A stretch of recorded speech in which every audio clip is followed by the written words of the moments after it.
नमस्कार, मैं हूं संजय शर्मा। आप देख रहे हैं 4 PM news network. Yogi ji क्यों गुस्सा कर रहे हैं आप? इतना गुस्सा भी तो ठीक नहीं है।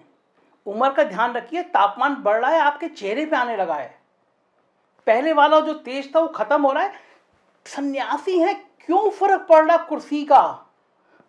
समझ में आ गया ना, अब आपको जा रही है तो आप टेंशन छोड़िए। इस तरह गुस्सा करेंगे मंच पे तो क्या संदेश आएगा? मतलब हम लोग तो ये मानते थे कि जो गेरुए वस्त्र पहनता है वो व्यक्ति गुस्सा नहीं करता, नाराज नहीं होता।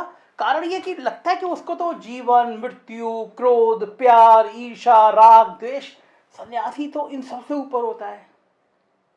अब चुनाव में अगर हाल बेहाल देख रहे हैं योगी जी, तो आपकी गलती भी नहीं है इतनी पूरी पूरी। आपने इन ब्यूरोक्रेट को सिर पे बिठाया। पूछो ना अपने अवस्थी जी को, सहगल को बुला के, जो आपको 6 महीने पहले प्राइम मिनिस्टर बनाते थे, कि अब कहाँ हैं। अब वो जुगाड़ कर रहे हैं किसी तरह अखिलेश यादव का एंट्री हो जाए। तब आपकी पार्टी के विधायक कहते थे आपसे आके कि देखिए ये नौकरशाह बात नहीं सुन रहे, तो आप मानते नहीं थे। और अब आपको हकीकत सामने आ रही है तो आप गुस्से हो रहे हैं। अब जितने मेरे दर्शक हैं वो सोच रहे होंगे कि मैं आज ये कैसी बातें क्यों कर रहा हूँ। दरअसल कानपुर में बैठक थी और कई जिलों की संयुक्त रैली थी। योगी जी इस समय तनाव में हैं। जो पहले चरण और दूसरे चरण के रुझान आए हैं, पसीना ला दिया है बेचारे। कहाँ तो मई जून में शिमला बना दे रहे थे, गर्मी निकाल दे रहे थे, चर्बी निकाल दे रहे थे, बुलडोजर चला दे रहे थे, और कहाँ जो संकेत आ रहे हैं वो सारे उल्टे आ रहे हैं। तो कोई भी हो, मतलब योगी जी नहीं, मैं हूँ या आप हो, आप भी परेशान हो ही जाओगे जब लोग बताएंगे पहले चरण और दूसरे चरण में ये सब हो गया। तो टेंशन तो बढ़ती बढ़ती है। अब आप पहुँचे कानपुर। अब कानपुर पहुँचे तो जो सामने पंडाल था, सारी कुर्सियां खाली। देखिए ये वीडियो जरा। आपको अपनी विधानसभा से अपने विधायक को चुनाव में चुनकर भेजना है, जिससे आप सब लोग उत्तर प्रदेश के यशस्वी मुख्यमंत्री को पुनः मुख्यमंत्री बनाए। और आप सबका जो अभी तक काम किया है, कोरोना काल से मुस्कान पूरे होंगे इस समय के साथ। देखा आपने? सोचिए आप, योगी आदित्यनाथ की रैली, सब कंबाइंड रैली, और कुर्सियां खाली। और ये रैली ऐसी वैसी रैली नहीं हुई थी। नवनीत सहगल जी ने दिमाग लगाया था। दिमागदार आदमी हैं। अगर दिमागदार आदमी नहीं होते तो वो मायावती के भी उतने करीब ही नहीं होते, फिर वो अखिलेश यादव के भी इतने करीब ही नहीं होते, फिर वो योगी आदित्यनाथ के भी इतने करीब ही नहीं होते, और सरकार जाने से पहले फिर अखिलेश यादव के एंट्री करने की कोशिश नहीं कर रहे होते। तो भाई के पास सूचना विभाग आया तो दिमाग लगाया कि चैनलों को 1,000 करोड़ रुपया दे दो और डील कर लो कि जिस दिन कहीं वोटिंग होगी, जिस चरण में वोटिंग होगी, उस दिन चैनल वालों को मजबूरी होगी कि साहब रैली करेंगे योगी मोदी जी और लाइव दिखाएंगे, आप एडवांस में पैसा विज्ञापन के रूप में पकड़ लीजिए। ये डील हो गई थी। 2 डील हुई थी इसके साथ साथ कि ओपिनियन पोल भी वैसी दिखाएंगे जैसा हम चाहते हैं।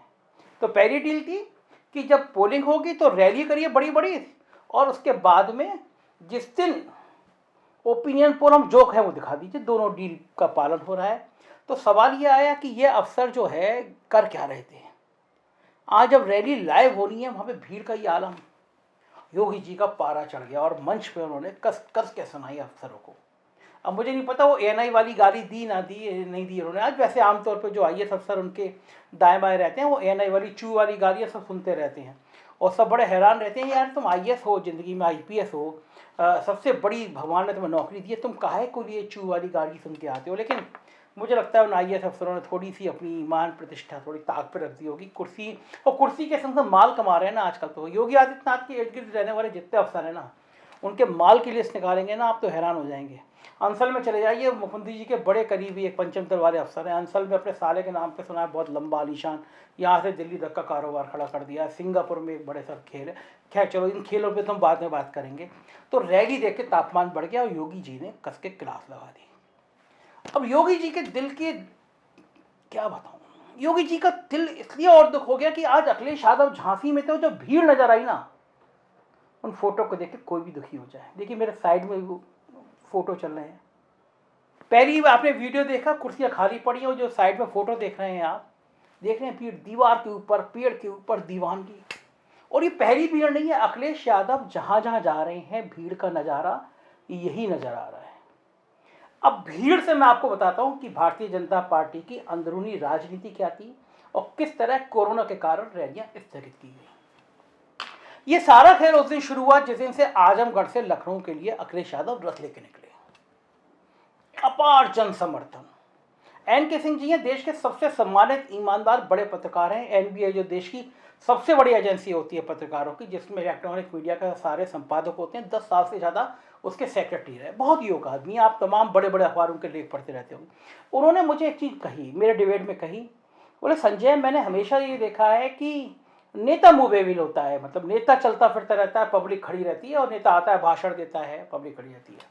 बोले मैंने ये रोड शो जो सुबह 10 बजे से शुरू हुआ और अगले दिन 5 बजे लखनऊ में ख़त्म हुआ, ये मैंने पहली बार देखा कि नेता मूव कर रहा था और पब्लिक यूं करके खड़ी हुई थी। वरना पब्लिक मूव करती है और नेता खड़ा रहता है, नेता आता है भाषण देता है, पब्लिक आती जाती रहती है। पहली बार ऐसा हुआ कि नेता मूव कर रहा है और पब्लिक खड़ी हुई है पूर्वांचल एक्सप्रेस पे चारों तरफ, और वो जो नज़ारा था उसने पूरे चुनाव का सीन बदल दिया। मतलब लोगों को उम्मीद नहीं थी कि चुनाव में इतनी भीड़ आ सकती है। उसी बीच में पूर्वांचल एक्सप्रेसवे का उद्घाटन हुआ, नरेंद्र मोदी जी ने किया। हवाई जहाज उतारा, हरकुलिस उतारा, और भीड़ जुटाने के लिए नानी याद आ गई। मनरेगा के मजदूर बुलाए गए, लेकिन मनरेगा के मजदूर तो घर घर मोदी, हर हर मोदी के नारे लगाएंगे नहीं। पूरे प्रोग्राम में मुर्दानगी छाई रही, और उस पर भी दुखद बात ये होगी कि मोदी जी ने योगी जी की गुस्से में उतार दी।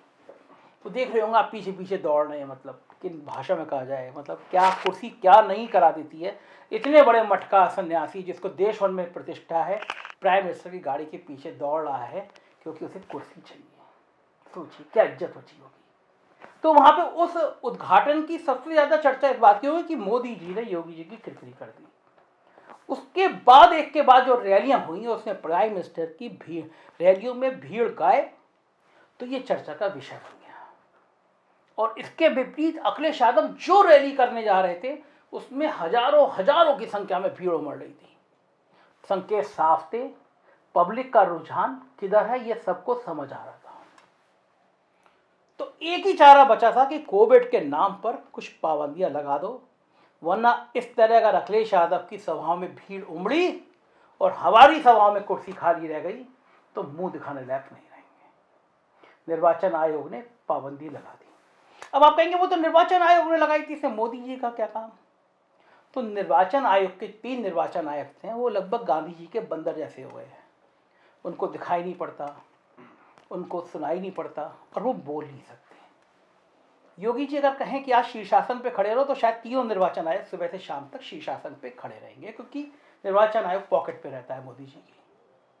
तो मोदी जी ने बड़े आराम से कहा होगा और फिर रैलियों पे प्रतिबंध लग गए। लेकिन इस बीच में जब प्रतिबंध खुले और पहले चरण का मतदान था तो पूरे देश में चर्चा हो गई, क्या प्राइम मिनिस्टर भाग गए हैं कि योगी जी जाने वाले हैं, योगी जी की विदाई होने वाली है, क्योंकि आ ही नहीं रहे हैं। तब प्राइम मिनिस्टर ने कहा चलो एक रैली तो कर लेता हूं, बिजनौर में रैली करूंगा। योगी जी अपने बढ़िया से हेलीकॉप्टर में पहुंच गए, बढ़िया सा चश्मा वश्मा लगा के उतरे, बिजनौर में रैली थी। प्राइम मिनिस्टर की सिक्योरिटी ने बताया कि महाराज, माननीय प्रधानमंत्री जी, यहाँ तो महाराज जी आ गए लेकिन कुर्सियां खाली हैं, भीड़ नहीं है। प्राइम मिनिस्टर को पसीना आ गया कि वैसे ही लोग उनकी घेराबंदी कर रहे हैं, पहली रैली करने जा रहे हैं और कुर्सी खाली है। अब इज्जत बचाते तो कैसे बचाते। फरमान जारी कर दिया कि आज मौसम खराब है इसलिए मैं नहीं आ पाऊंगा, मैं वर्चुअली रैली संबोधित करूंगा। इस पे दुगनी मजाक उड़ना शुरू हो गई कि ऐसा कौन सा मौसम खराब है जो योगी जी का हेलीकॉप्टर लैंड कर सकता है, मगर प्राइम मिनिस्टर का हेलीकॉप्टर लैंड नहीं कर पाया। कारण साफ था, भीड़ गायब थी। ये पैमाने हैं चुनाव को नापने के। दूसरे चरण का मतदान खत्म हो गया। चुनाव आयोग के प्रतिबंध नहीं होते तो मैं बताता आपको कि किस तरह योगी जी की मठ में वापसी होने जा रही है, लेकिन चुनाव आयोग के ये निर्देश हैं कि हम लोग सर्वे और उस पर अभी ना बोलें। लेकिन आज की जो खाली कुर्सियां थीं और योगी जी का जो गुस्सा था वो बता रहा है कि योगी जी का ठाकुरवाद पार्टी को ले डूबा, योगी जी का घमंड पार्टी को ले डूबा, योगी जी के भ्रष्ट तंत्र ने पार्टी को बर्बाद कर दिया। जो वसूली हुई है उसका रिकॉर्ड तोड़ है। पैसा लखनऊ गया, पैसा गोरखपुर गया, पैसा दिल्ली गया, ये सारे खेल सामने आएंगे, क्योंकि कोई विभाग ऐसा नहीं था जिसमें रिश्वत का रेट 5% बढ़ ना गया हो। सरकारों की विदाई इसी तरह होती हैं जैसी आज की भीड़ में पब्लिक ने ना आके बता दिया। कठिन डगर है, और कठिन ही नहीं मुश्किल डगर है, और डगर डूब रही है, और कैसे डूब रही है बताता रहेगा 4 PM न्यूज़ नेटवर्क।